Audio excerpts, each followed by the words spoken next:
So I had my wig and I took it off, and I remember telling Madison, who was my older one, I said, Mommy did the funniest thing today. It was so crazy. It was so funny. I cut off all my hair. I've done my crying.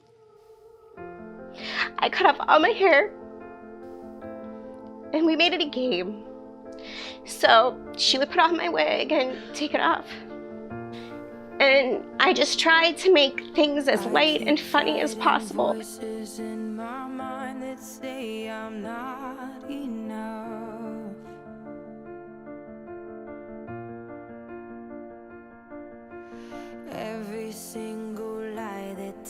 I founded the Affirmations Project with the vision and the mission to support women who had overcome trauma, who have overcome cancer, domestic violence, and sexual assault.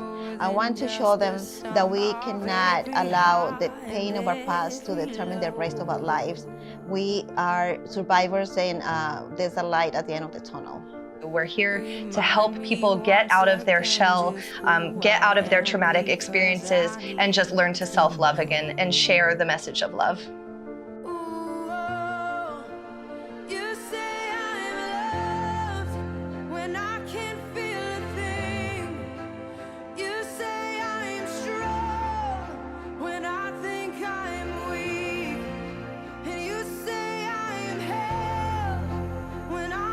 Prior to domestic violence, I always felt like something in me was missing. And then after domestic violence, I found myself trying to pick up the pieces of who I am. And I realized that I wasn't the same person anymore. I didn't even like the same things. And now I needed to discover who this new Naika was. So all these old pieces that kind of used to fit didn't fit in this puzzle anymore. So I really took that time to grow, and now I feel complete. I feel whole. In you I find my worth, in you I find my identity. You're breaking down crying, thinking of not being there for her. So that was my dark time. Just literally in the dark in the middle of the night sometimes and crying with her. So it was tough, but my family was there. I can't do this anymore. I think I'm gonna have to not do aggressive chemo anymore. And she's like, Mom, you have to fight. And that was her word. And then when I lay down on my pillow at night, and when I was sick in 17, I said, I just worried about my kids, my grandkids and my daughter. And so this time when I got sick, she found the one. And now I could lay my head on the pillow and say, you know what? I don't have any worries. At your feet.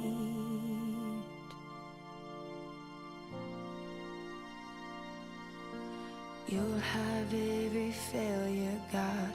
You'll have every victory.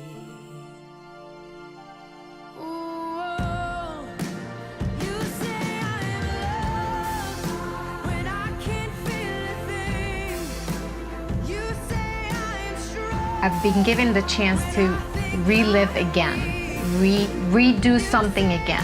But how about rejoice? It's not people bringing you joy. It's you enjoying just the fact of being given a chance again. Instead of the mom getting up every 2 hours at night, it was either him or my mom. And they have made my world so much better dealing with this, just being there for me and helping me through this. And I don't think I would be where I am without any of them. When I did lose my hair, I never wore the bandana, I never wore any wigs or a hat, because I just felt like I was covering up, and that's not me to want to pull down.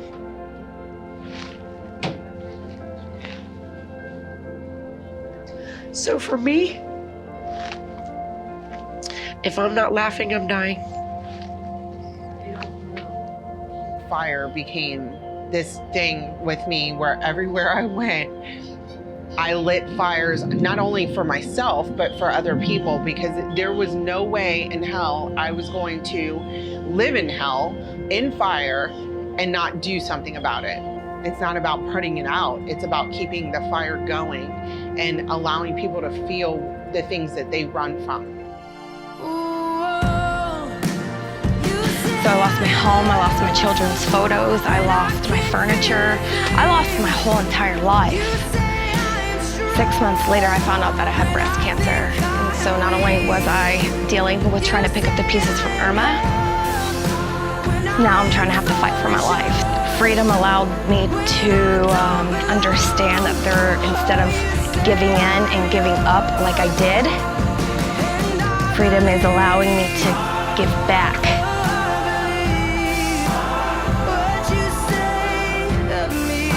If I sat there and worried about me having cancer, what is it going to do for me? Nothing.